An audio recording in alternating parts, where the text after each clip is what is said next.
e4. What is this young 14-year-old Turkish boy capable of achieving is the question.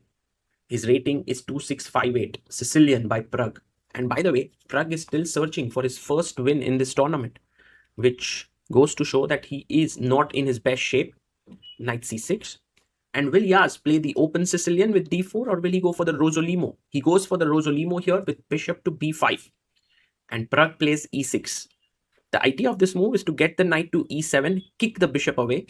But even before black can get the knight in, white chops off on c6. B takes c6 by Pragg, capturing towards the center, hoping to play pawn to d5. And b3 played here. e5 by Pragg. This is the same move that Boris Gelfand played against Vishy Anand in their World Championship match in 2012. Takes on e5, and in both the games, Anand took the pawn. Queen e7 was played by Boris, which is what Pragg does. Bishop b2 was played in one game and d4 in another.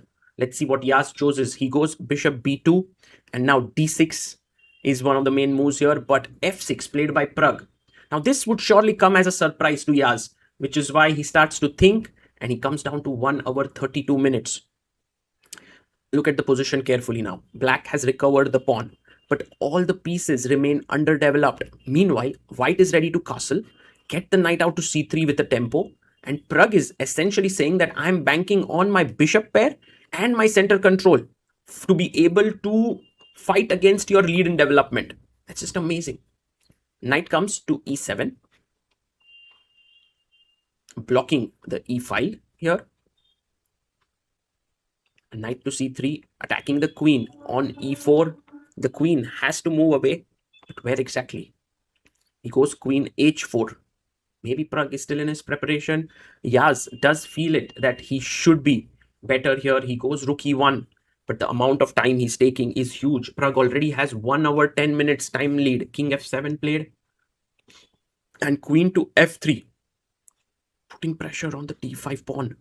Queen g5 by Pragg, and now I love this move, knight a4.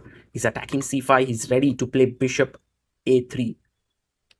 Pragg goes knight g6. All of Pragg's pieces are still not developed, but essentially he wants to go bishop d6 next, take away the g3 square, which is why Yaz trades off the queens, which is the best move. Takes, pawn takes, and now if you can later get bishop a3 and hit upon this pawn, that would be cool. Knight e5 played, and bishop comes to a3. Pragg can defend passively with knight d7, but he goes for active play with pawn to c4, chops off on f8, rook takes f8, and now maybe you don't want to take on c4 just yet. He plays f4, a very direct move, and the idea is to take and win a pawn, but Pragg is like, I'll first take on e3 when you take on c4.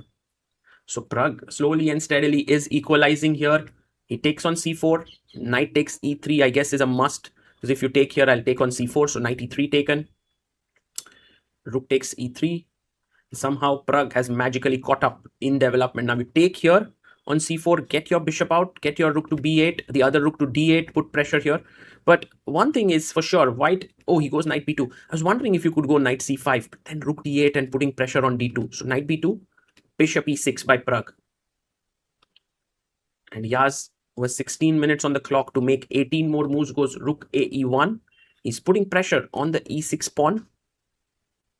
Rook e8, defending the bishop. And next move, you want to play rook b8. The rook comes to c3, and there's no way to defend this pawn. Bishop d5, offering a trade of rooks. Yaz is ready to capture here. Rook takes e8, makes a lot of sense.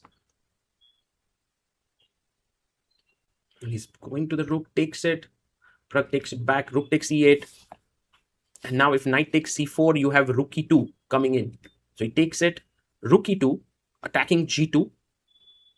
And he comes into e2. Knight goes to e3, but now you can take the pawn on d2. Pragg chops off the pawn, but Yaz has something more to play for. Rook a3, he's attacking the pawn on a7. What a lovely move. King g6, Pragg is activating his king. This game is getting super exciting with the time pressure setting in. 12 more moves to make to reach move 40. King f1 by Yaz. h5 played, trying to clamp down on this structure. You know, just not letting the white pawns advance. Rook takes a7, taken. And maybe bishop e4 to attack the c pawn is the best move. And he plays it. The question is, what do you do to king e1? Maybe there's rook d4 here. He comes back, rook a3, and if you take on c2, king e1 is just winning for white. So have to be careful here as Pragg. He goes back, rook d7, and Pragg is now a pawn down. Through all this brilliant play, Yaz has actually won a pawn, rook a4, and now important to play f5 to fix the bishop here, and this is good compensation. But Pragg decides to go bishop d5, and that is a very surprising move because now he comes up. There are ideas of c4. It's as if black has lost all his coordination. Rook a5 now to cut the king off and start pushing the a pawn down the board.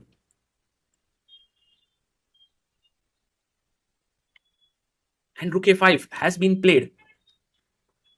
Excellent move.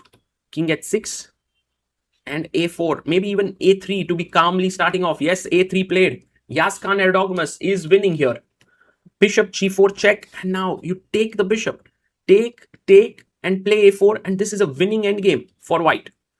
Believe it or not. Yaz can simply win it, but he doesn't. He goes back king e1. Why didn't he take the bishop is the big question. What stopped Yaz from capturing that bishop? Rook d4, now Pragg comes in. He's like, my rook is active. Still, take here, rook a6. But it's quite tempting to keep the knight on the board. He goes rook c5, but doesn't this allow rook a4 to win the pawn on a3? Maybe Yaz wants to keep the material. a3, rook c3. He's getting a bit passive there. Yes, rook comes to c3. And maybe he wants to come like this. But now Pragg is like, I don't give you my bishop. Bishop d7 played. Knight to c4. Bishop e6, attacking the knight. And threatening to take on a3. So he comes back, knight b2, attacking the rook here. Well, one of the problems that white faces is that the black king can enter here and create counterplay. So rook a5 played, and that is what could be very worrisome. By the way, if you take here on c6, I have bishop d5 attacking the rook and the g2 pawn. So that's the problem. By the way, 40 moves have just been done for both the players, and Yaz now goes knight to d3. It's incredible how Praggnanandhaa has managed to dodge the bullet here. Bishop d5 now protecting the pawn, also attacking g2. But after king f2, there is knight b4, attacking c6 and d5. So he plays king f2. King to g6. And maybe knight b4. And you can see Yaz's enthusiasm has reduced a bit. But with this move, he is attacking both these pieces. And Pragg can go, he can let it be. He can bring his king in. He plays bishop e4. And the point is, if you take on c6, bishop c6, rook c6, I have rook a3. And my king is coming in. The c pawn isn't running anywhere. The check's in the position. These pawns are weak. So he does take on c6. And I believe Pragg would finally manage to get the draw here. Bishop c6 here, taken. Rook takes c6 and rook a3. And this is a draw now. Rook c, he's going to move his rook here. He offers a draw and Pragg is like, sure, I'm happy with the draw. A missed opportunity there for the youngster, but what a great play by him. He almost managed to beat another world-class opponent, and Praggnanandhaa, well, his opening preparation was top-notch, but after that, he wasn't able to follow up with best play. In fact, Yaz took all the chances for himself. Pragg managed to equalize, but again, Yaz got his chance. What an amazing young talent he is. Absolutely.